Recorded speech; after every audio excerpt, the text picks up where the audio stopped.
So section 3.3, we're going to talk about dividing polynomials, and we're going to look at a couple of different ways that can happen. And then we're going to talk about a couple of theorems as we go through, and these will be separated into a couple of different videos. So the first thing that we're going to talk about is long division of polynomials, okay? Now, the steps here to do long division of polynomials is very, very similar to the steps that we see in traditional long division, okay? So before we get into those steps, let's talk about just a traditional long division problem, okay? So if we were going to do 627 divided by 8, okay? The first thing we would do is try to put 8 into the first comma that we could. So it will go into 6, so we're doing 8 into 62, and that will go in there 7 times. So then you would do 7 times 8 is 56. We would subtract and then bring this down. So it's going to be 6, bring down the next piece, which is a 7. You then do, how many times will 8 go into 67? It'll go in 8 times. 8 times 8 is 64. Subtract, and you have 3. Now, when you first did long division, you would write something like this, where it was remainder 3. The next option that they did was that you would write this remainder as a fraction, as if you were still going to try and do 8 divided into 3. And so you would have the fraction 3/8. And then the next version after this would be where you actually try to put the decimal point in 0.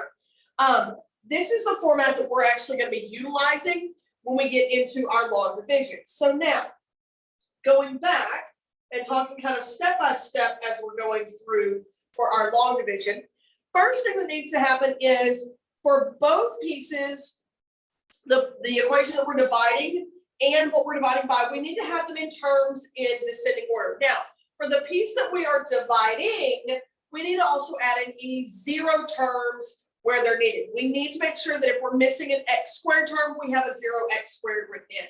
This is so that we don't try and subtract against something that's not there.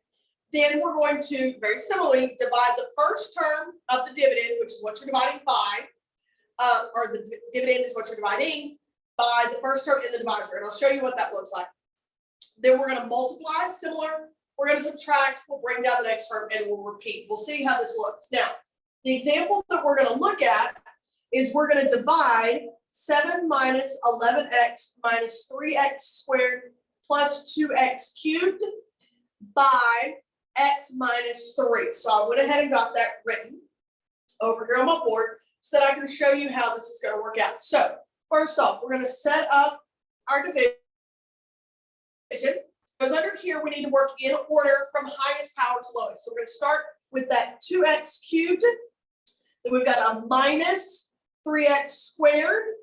Next, we're going to go to our x term, which is a minus 11x. And then we have a positive 7. So we've got our plus 7. Then we've got our x minus 3 out here on the outside. So now, we're going to take x and we're going to divide it here. Now, I always ask the question, x times what will give me 2x cubed? Okay, so instead of thinking about 2x cubed divided by x, it's x times what gets me 2x cubed. And that's going to be 2x squared. Now, question comes up. Should I line this up over my x squareds or line it up over the x cubed? That is a personal preference, okay? It really doesn't matter. Now we're going to take, similar to when we did our long division before, we're now going to do this times all of this. So I've got 2x squared times x is 2x cubed.